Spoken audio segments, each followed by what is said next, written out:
Download Gujarati. See Gujarati.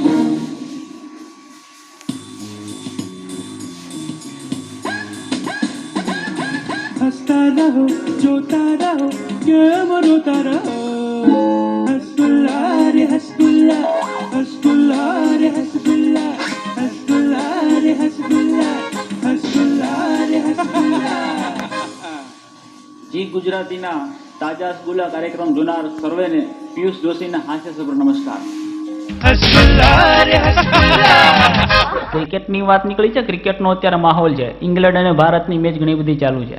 એક વખત ફ્લિનટોપનો phone આવ્યો દ્રવિડ ઉપર. હેલો, હા દ્રવિડ બોલાતો કે હા. પેલી વન ડે ક્યાં છે? તો કે દિલ્હીમાં. દિલ્હીના મેદાનમાં ઘાસ બરોબર છે? તો કે હા. બીજી વન ડે ક્યાં? તો કે ગોવામાં. હાલો, ગોવામાં ઘાસ બરોબર છે? તો કે હા. ત્રીજી વન ડે ક્યાં? તો કે ફરીદાબાદમાં. ઘાસ બરોબર છે? તો કે હા. પછી દ્રવિડનો મગજ ગયો. એ કે હાલો તમે કે રમવા આવો છો કે ચરવા આવો છો? ઘાસ છે, ઘાસ છે, હવે ફિલ્ડિંગ ભરવી હોય તો ભરજો, બાકી પડી જવાનું. એટલે ક્રિકેટની વાત છે. ક્રિકેટનો માહોલ એટલે ઉજવે. હમણાં આપણા ટીમના પાર્થિવ પટેલ, જયસૂર્યા અને હરભજન એ ત્રણેયને વળી હું ગમત હુજી ત્રણેય શંકર ભગવાનને પ્રસન્ન કર્યા. શંકર ભગવાન પ્રસન્ન થઈ ગયા. પૂછ્યું પેલા પાર્થિવ પટેલનો વાર આવ્યો કે તારે શું જોઈએ? માગ, એક વરદાન માગવાનું. પાર્થિવ પટેલ કે આમ તો બધું બરોબર જ છે, પણ મારી હાઇટ થોડીક ઓછી છે. મને 6 ફૂટ જેટલો લાંબો કરી દો ને તો બહુ મજા આવે. શંકર ભગવાન કે તથાસ્તુ. પાર્થિવ પટેલ 6 ફૂટ જેટલો લાંબો. બીજો વારો આવ્યો જયસૂર્યાનો.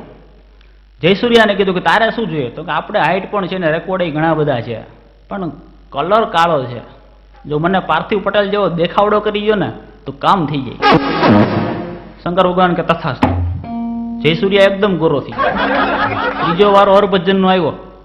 એ કે હે શંકર ભગવાન, મને કાંઈ નથી જોતું, ઓલા બેયને હતા એવા ને એવા કરી નાખો. આવા બધા ક્રિકેટનો માહોલ છે. બહેનોની અત્યારે પસંદગી પણ ક્રિકેટ ઉપર આધારિત થઈ ગઈ છે. એક બેને તો જીદ પકડી.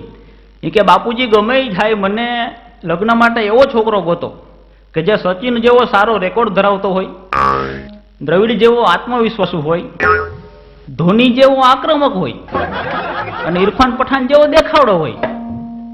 બાપુજી મૂંઝાઈ ગયા. કે એકાદ કલાકાર, એકાદ ખેલાડીની કદાચ હોય ક્વોલિટી, આ બધાની ક્યાંથી લાવે? કાંઈ વાંધો નહીં. 6 મહિના ટ્રાય કરી અને એવો મૂર્તિઓ મળી પણ ગયો કે એનામાં 4 લક્ષણ હતા. પણ છેવટે બાપાએ એમ કીધું કે દીકરી, તે કીધું એવો મૂર્તિઓ મળી તો ગયો છે, પણ એક જ પ્રશ્ન છે કે એનો જે દીકરાનો બાપ છે ને એ ચેપલ જેવો છે. આ બધી આપણે ક્રિકેટની એવી બધી વાતો કરીએ છીએ. અને એનાથી તમે આગળ વધો. કવિ ગંગ કહે, કવિ ગંગ કહે સુનો અકબર. કવિની વાત આવી.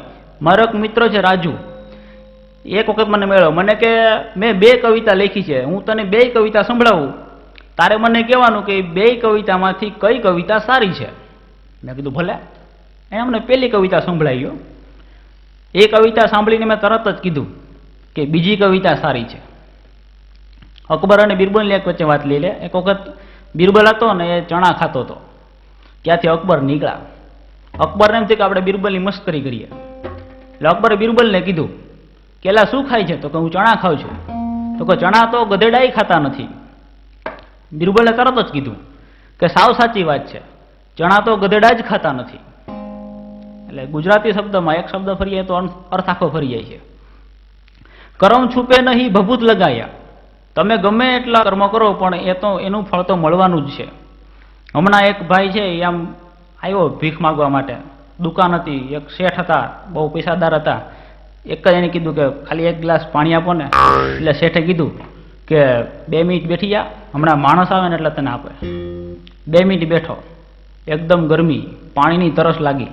વળી પાછું કીધું કે 1 ગ્લાસ પાણી આપો ને. શેઠે કીધું માણસ આવે પછી આપશે. આમ 3 વખત થયું. પછી છેવટે પેલો માણસ બોલ્યો કે શેઠ, 1 મિનિટ માટે તમે માણસ નહીં બની જાઓ. આ જીવનની વાસ્તવિકતા છે. અને મને કોઈ હમણાં પ્રશ્ન પૂછ્યો મને કે આપણે આખો સંસાર છોડીને જંગલમાં તપ કરીએ એ કેવું? મેં કીધું આમ તો યોગ્ય નથી. મને કે કેમ? હું કહું આપણે સંસાર છોડીને જંગલમાં જઈને તપ કરવું સારું નથી, પણ આપણા સંસારમાં જે જંગલ છે ને એને સાફ કરો. એ અત્યારે જરૂર છે સાફ કરવું. એટલે આવી ઘણી બધી લોક સાહિત્યની ઘણી બધી હસવાની બધી વાતો છે. એમાં થોડીક તમને વાત જેને કહેવાય કે બાળકોની કહી દઉં કે બાળકો પાસેથી સૌથી વધુ આપણને હાસ્ય મળે છે. વર્ગમાં એક વખત હું કહેતો હતો કે ભાઈ આપણા વર્ગમાં કોઈ પણ આવે બહારથી શિક્ષક કે કોઈ પણ સાહેબ આવે એને આપણે ઊભા થઈને 2 હાથ જોડીને ગુડ મોર્નિંગ એમ કહેવાનું. અને મારા વર્ગમાં અમે શરૂ પણ કર્યું અને એવું બન્યું કે મારા આચાર્ય એક વખત મારા વર્ગમાં ભૂલા પડી ગયા અને છોકરાઓ બધા ઊભા થઈને કીધું કે ગુડ મોર્નિંગ સર. એટલે આચાર્ય કે આમ ન હોય, કોઈ પણ આવે ને 8 વાગ્યા પહેલા તો એને ગુડ મોર્નિંગ કહેવાનું અને 8 વાગ્યા પછી આવે ને તો નમસ્તે કહેવાનું. આવી તો કોઈ ભાષા કે એવો કોઈ નિયમ છે જ નહીં અંગ્રેજીમાં કે 8 વાગ્યા પહેલા આવે તો ગુડ મોર્નિંગ કહેવાનું અને 8 વાગ્યા પછી આવે તો નમસ્તે કહેવાનું. એટલે મેં પછી આચાર્યને પૂછ્યું કે સાહેબ આમ કેમ? મને કહે જો માની લો કે કોઈ પણ સાહેબ બહારથી ઇન્સ્પેક્શનમાં આવ્યા હોય અને છોકરા ઊભા થઈને કહે કે ગુડ મોર્નિંગ અને સાહેબે સ્પેલિંગ પૂછ્યો હોય તો હા વાંચી વાત. એટલે પછી મેં છોકરાને શિખામણ આપી દીધી કે હવે તમારે 8 વાગ્યા પછી આવે એટલે ગુડ મોર્નિંગ નહીં કહેવાનું, નમસ્તે કહેવાનું.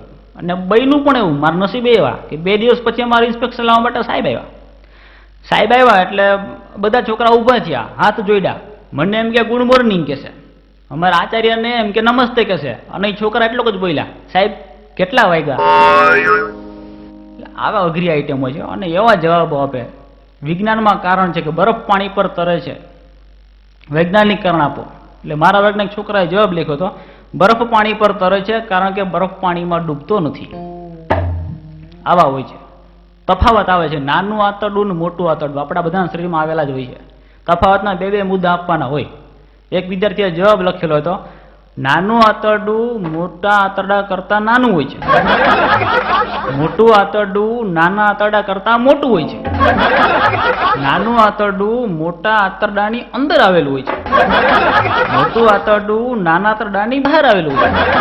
તફાવતના 2 મુદ્દા થઈ ગયા. હસબુલ્લાહ રે હસબુલ્લાહ